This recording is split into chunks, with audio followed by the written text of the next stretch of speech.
Hi everyone. This is a short lecture on solution-focused therapy.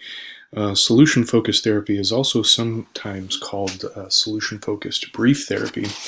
And the brief part of that was was actually key to the founders of solution-focused therapy, the couple Insoo Kim Berg and Steve DeShazer. They were working in the 70s and 80s at a family therapy clinic in Milwaukee, Wisconsin.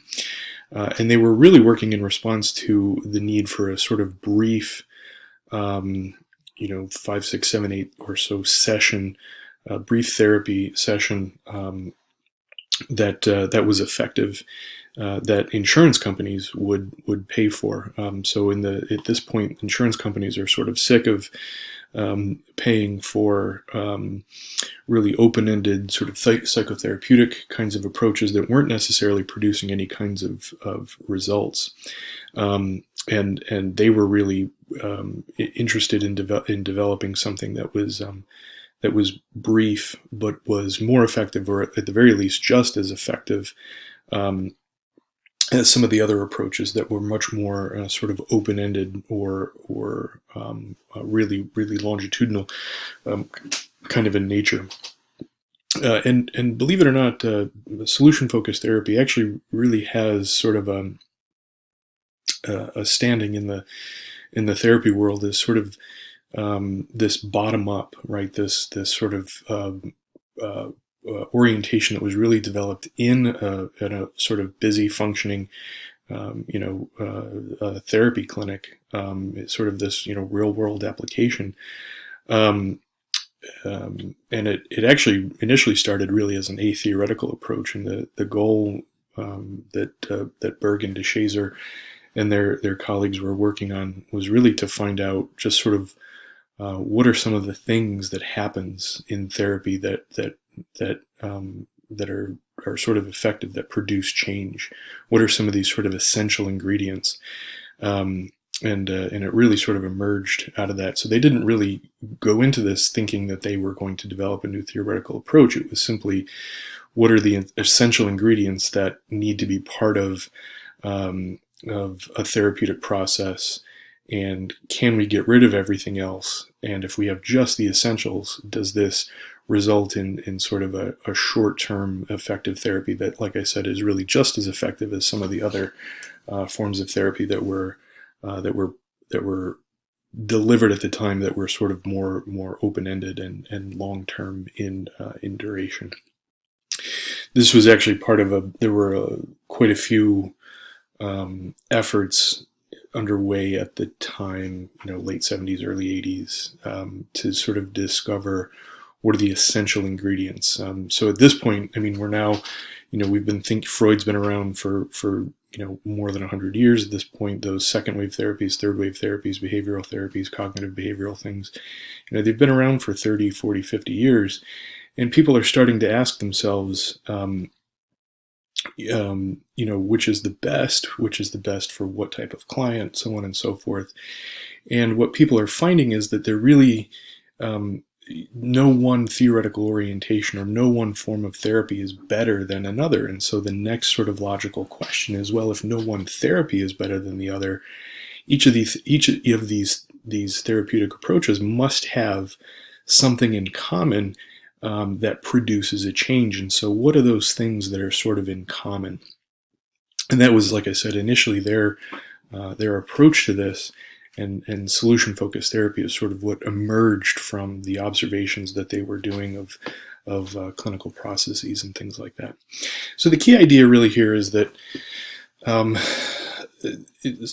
clients are responsible for the solutions and not necessarily the problems.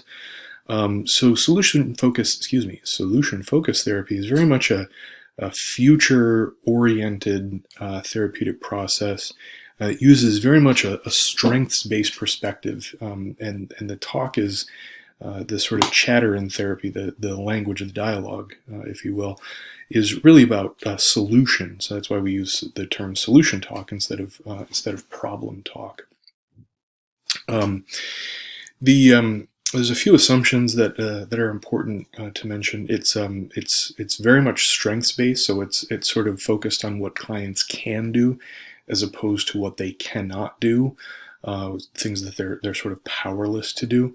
It very much takes a systems perspective, and so small changes in one part of a client's life is likely to result in the system needing to rebalance itself, and changes sort of rippling or echoing throughout the rest of um, that system.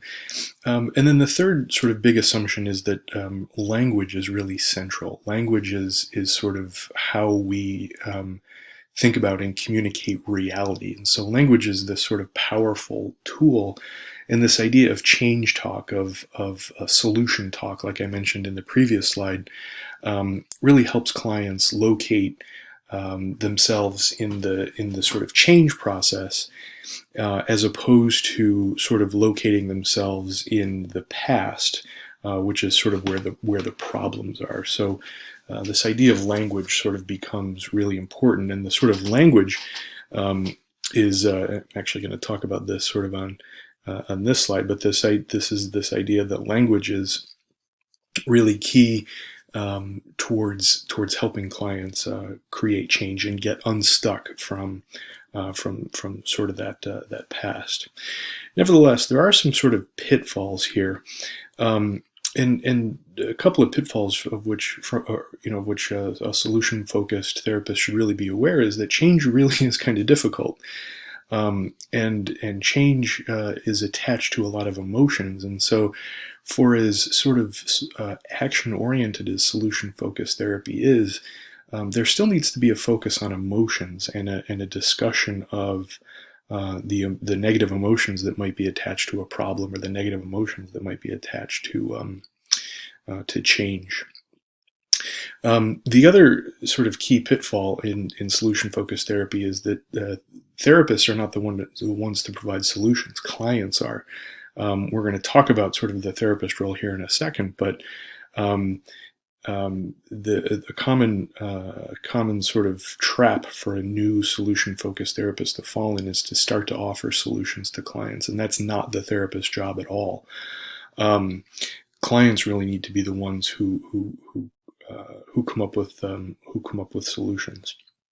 And then again, for as sort of future and solution oriented as the talk should be in solution focused therapy, problems in the past actually do need to be talked about, and they need to be talked about to be able to provide a context for solutions, so that a client has sort of a solid understanding of what the problem is, and to provide a way to move forward. Good sort of heuristic is that problems in the past should be discussed sort of the minimum amount necessary. So we shouldn't really dwell or get stuck in the past, but we should talk about them to the extent that helps us generate and decide on a solution or a pathway for moving forward.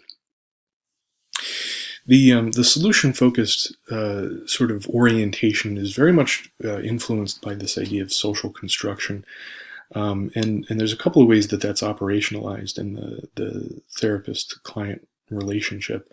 So that actually really, one of the things it does is it positions clients as the experts in their own lives. They're the ones who possess the knowledge on how to identify and generate solutions. And then they're the ones who are sort of in the best place to pick a solution from the range of solutions that they may have identified, and implement said solution in their lives to produce a change. The therapeutic relationship is really important. And in fact, when a few minutes ago, when I mentioned that Kim and DeShazer and their colleagues were looking for sort of the essential ingredient in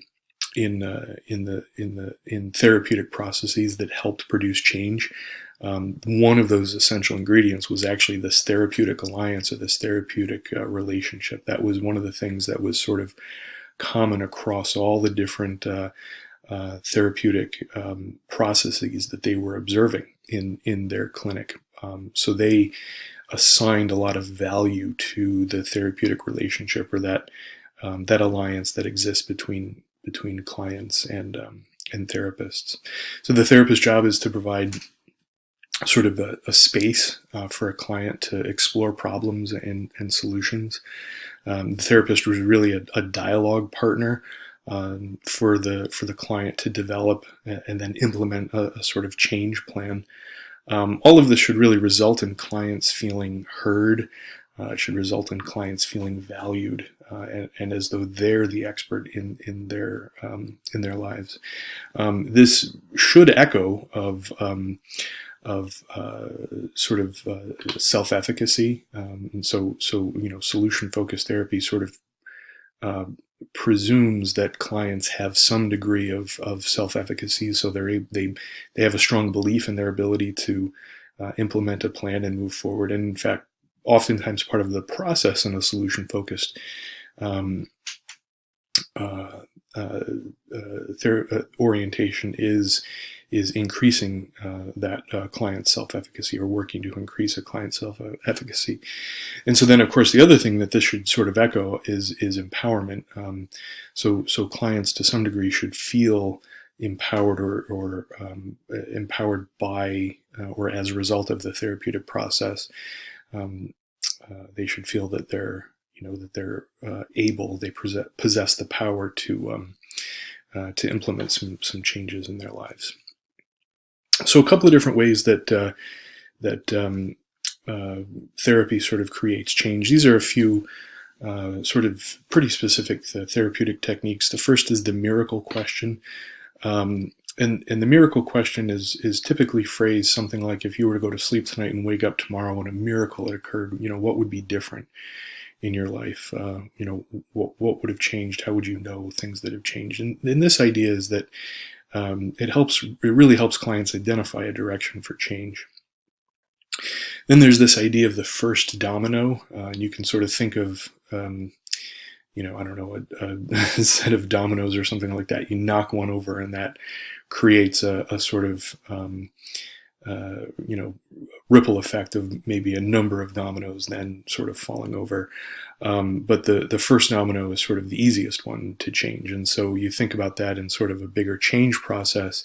And the first domino is this metaphor for a small change, or something that's easy to change. And that's really a chance for clients to experience change, develop some self-efficacy, practice implementing some solutions, that kind of thing. Then there's a few other questions that solution-focused therapists often use.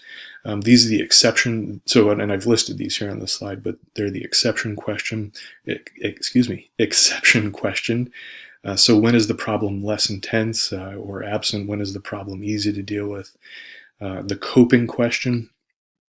So talk about a time when you've been able to deal with this problem. What have you done? Scaling question. And that typically is a 1 to 10 scale. 10 is the most or the best. So on a scale of 1 to 10, how blank are you feeling right now? Or how effective do you think blank was at dealing with a problem, or something like that. And then the last question that's often used in solution-focused therapy is this relationship question. What would others, what would a spouse or a friend or a parent notice about you if you were dealing with that problem effectively? Or what would a friend or a spouse notice about you if that problem were absent, or something like that? So again, the function of these really is to help clients focus on change and focus on sort of that future orientation. So a few conclusions here. Let me just move myself down. Solution-focused therapy is brief by design, 6 sessions or so. A couple more, a couple less. But this is not an open-ended an open-ended sort of years-long therapeutic process. It's brief by design, and so good solution-focused therapists are typically very good at developing a therapeutic relationship very quickly. In that first or second session. I'm going to skip the second bullet point here for a second. and move down to the third one. There's a modest but improving evidence-based, evidence base. The evidence base is probably modest because it was developed really as sort of a ground-up therapeutic approach, not something that was initially developed in a lab or in a tightly controlled setting. The first couple of meta-analyses weren't great.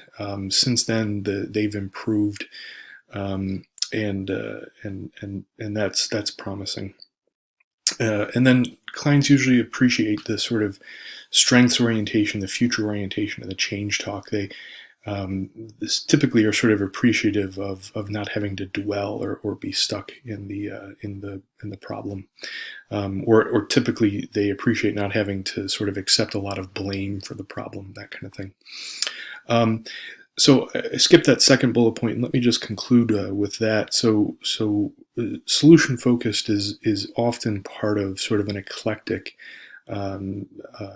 view of the therapeutic process, and so typically things like the miracle question or scaling questions are used in other theoretical orientation when you're stuck, and so this idea that solution focused is eclectic is part of an eclectic orientation is pretty common. So I believe that's everything. As always, thank you for watching.